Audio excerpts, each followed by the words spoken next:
Part 2 Summary, Bernadette Past and Present. Part 2 opens with a press release from the Green Builders of America and the Turner Foundation, an environmental philanthropy organization, announcing the 20 by 20 by 20 architectural competition. The competition honors the 20th anniversary of Bernadette Fox's creation of the 20-Mile House, an early experiment in sustainable architecture. The press release notes that the 20-Mile House no longer stands. Few photographers exist, and that Bernadette Fox is rumored to have destroyed the plans. The press release is followed by an email from Professor Paul Jelinek to his student, Jacob, who spotted Bernadette in Seattle. Jelinek notes that Bernadette has obviously made a choice to get lost. He also forwards a profile of Bernadette written for an upcoming issue of Artform. The PDF of Artform article occupies 20 pages and relates Bernadette's story in the form of an oral history made up of excerpts from interviews with various people involved in Bernadette's early career. The profile begins with comments from Ellie Sato, one of Bernadette's fellow students at Princeton, and with Michael Graves, a celebrated architect in real life who appears in the novel as Bernadette's early mentor.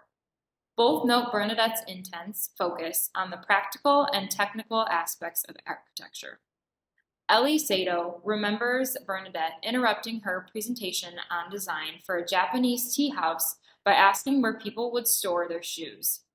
Sato describes how Bernadette would knit during classes, and Graves claims jokingly that he hired Bernadette because he liked the sweaters she made for him. More seriously, he praises her willingness to immerse herself in hands-on tasks most architects shunned. Graves describes how he sent Bernadette to Los Angeles, where she discovered that she preferred the freedom of the local architectural scene compared to that in New York. Bernadette also met and married Elgin Branch, then a young computer animator. Real estate agent Judy Toll describes how Bernadette came to create her first major domestic project after Toll took the couple house hunting. Toll showed them an abandoned factory in Venice Beach, the former Bieber Biofocal Factory, thinking they might be interested in building on the site. Instead, Bernadette decided to make something from the existing building and its contents. Excerpts from interviews with Paul Jelinek and David Walker, a contractor, relate how they met Bernadette at a dinner party that night the branches closed on the Bieber Biofocal Factory, and how Bernadette immediately seized on Walker as a colleague and a collaborator. Walker describes how Bernadette refused and purposed items found on the site. In one example, she drew on the craft skills to knit old metal bifocal frames together with wire to create kind of a chain mail screening, which she then used for interior walls. Walker notes that it became kind of a game to use only materials found on site. Paul Jelinek, who helped a Bieber bifocal as well, contrasts Bernadette's pragmatic materials-based approach to other architects' increasing focus on technology. He also praises the ingenuity with which navigated the complex and bureaucratic permitting process. Judy Toll relates how, after the completion of Bieber bifocal, she helped Bernadette and Elgin find a piece of land off Mulholland Drive. Here, Bernadette built her second significant building, 20-Mile House, so called because all materials had to originate or have been found as salvage within 20 miles of the site. The 20-Mile House project caught the attention of MacArthur Foundation, which makes genius grants to outstanding individuals in various fields. David Walker recalls how the MacArthur guys visiting the site rolled up their sleeves and helped Bernadette pour concrete. That's when I knew she'd won it. However, the lot adjoining the 20-Mile House had been purchased by British TV personality Nigel Mills-Murray for the construction of a mansion dubbed the White Castle. While Bernadette at first sees the new building as a fresh source of cast-off materials, relations between the two quickly soured. Mills-Murray lawyer John L. Sayer provides his client's view of events to Artform, describing Bernadette as a crazy neighbor digging through the garbage and her appropriation of cast-off materials as theft. After winning a MacArthur Genius Grant, Bernadette decides to sell the 20-mile house largely to get away from Mills Murray. Judy Toll describes how she unexpectedly received an offer for the house before it was even listed, supposedly from an admirer of Bernadette's work.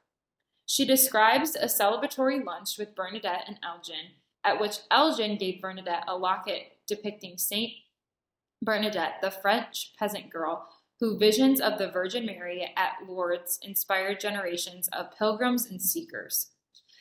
Elgin told Bernadette she had 2 visions so far, Bieber bifocal and the 20-mile house, and that locket represents his faith that she will have many more, as Saint Bernadette did.